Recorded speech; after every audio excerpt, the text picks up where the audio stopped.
What happens when a beloved comedian known for her Southern charm and wholesome humor sits down for what should be a light-hearted morning chat only to find herself defending her entire career against unexpected criticism?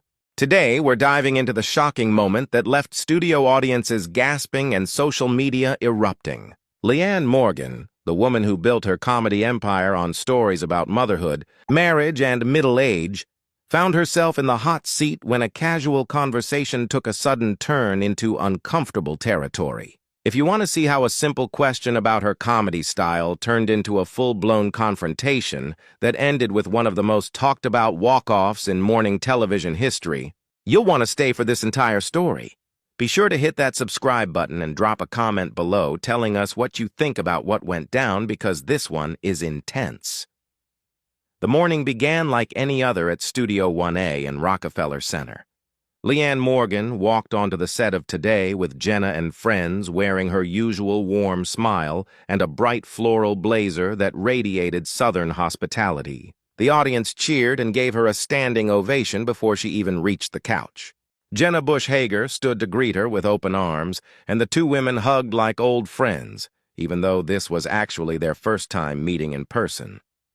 Sitting next to Jenna was the guest co-host for the day, a popular lifestyle influencer and podcast host named Vanessa Hartley.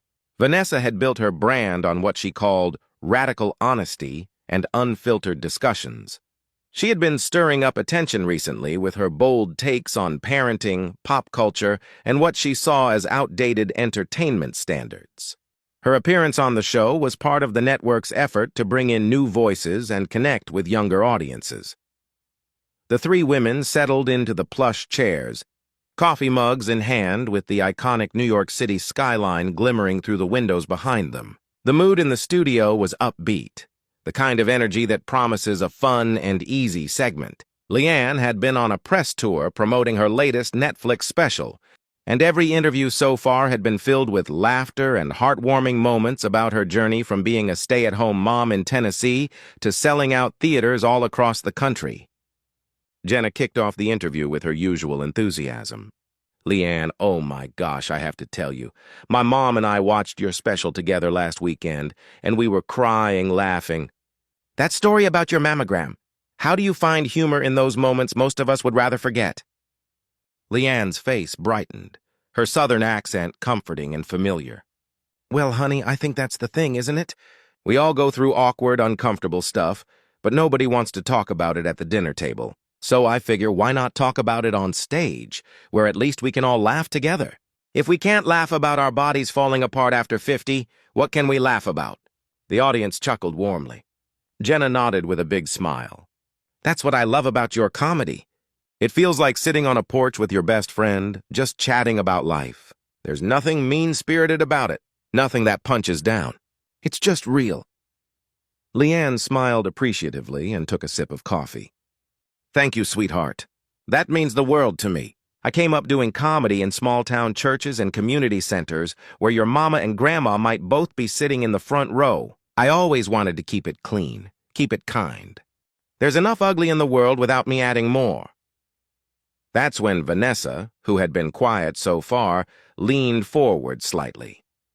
Her expression was thoughtful, but her tone had an edge to it that wasn't quite friendly. See? I want to push back on that a bit, if that's okay.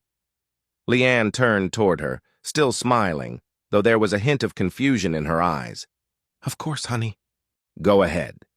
Vanessa set her mug down carefully. I think what you do is lovely. Really, I do.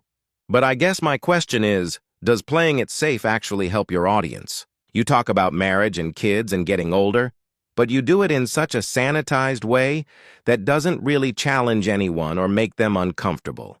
And I wonder if comedy that never pushes boundaries is really doing what comedy is meant to do. The atmosphere in the studio shifted. Jenna's smile faltered slightly as she looked between them. The audience grew quiet. Leanne's pleasant smile remained, but it tightened just a bit. Well, she said slowly, I'm not sure I'd call talking about my body breaking down or my marriage of 30-plus years sanitized. I mean, I talk about some pretty real stuff. Vanessa nodded but didn't back down. Right, but you talk about it in a way that's comfortable. You never really dig into the messy parts. Like, you joke about your husband leaving socks on the floor, but you don't talk about the moments where marriage actually hurts. The fights, the loneliness, the resentment. It feels very surface level. Leanne straightened up, her posture firm but controlled. Her southern sweetness now masked a sharper edge.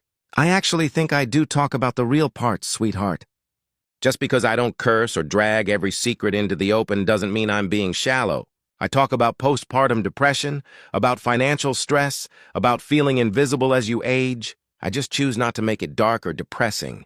People come to my shows to feel better, not worse. But doesn't that feed into this whole toxic positivity culture? Vanessa pressed. You know, the idea that women always have to smile through the pain, always find a silver lining, always make everyone else comfortable? Maybe what we need are fewer women trying to make people feel good and more women willing to make people uncomfortable with the truth.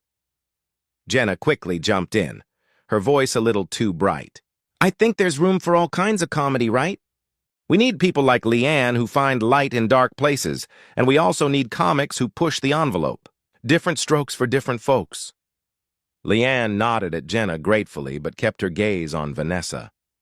I appreciate what you're saying, truly. But let me be clear, my comedy isn't about toxic positivity. It's about survival. It's about finding a way to keep going when life gets hard.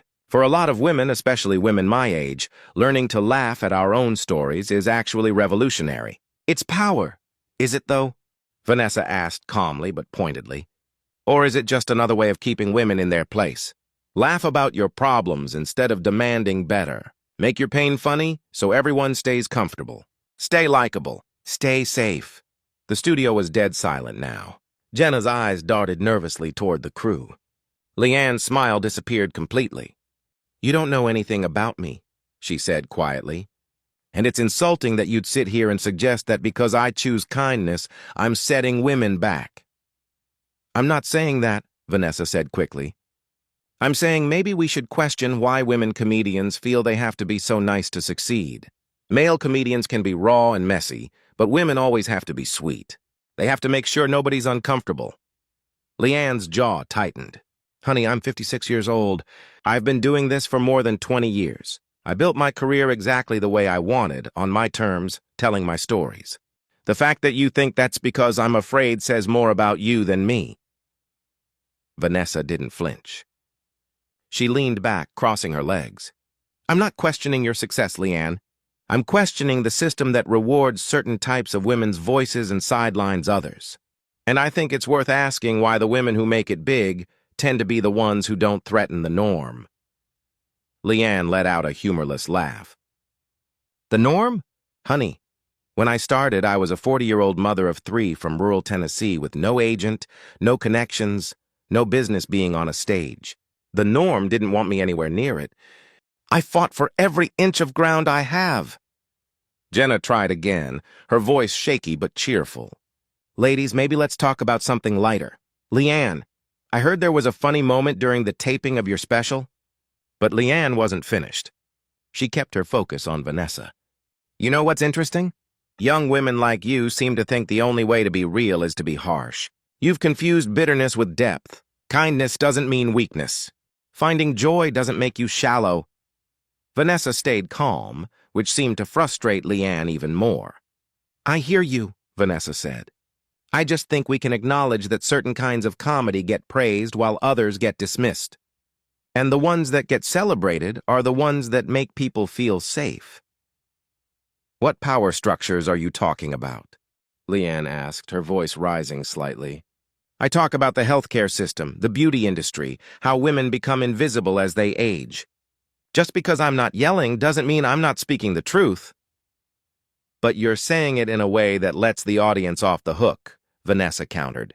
They laugh, feel good, and go home without having to think too hard about their own role in these systems. That's what I mean by comfortable. The crew exchanged nervous looks. A producer signaled for Jenna to wrap it up, but she looked frozen. Leanne's grip on her chair tightened. So your version of good comedy is the kind that makes people feel bad about themselves? That doesn't sound like comedy to me. That sounds like a lecture with punchlines. That's reductive, Vanessa said, keeping her tone steady. I'm talking about comedy that challenges assumptions and pushes culture forward. And not selling out. That's compassion. But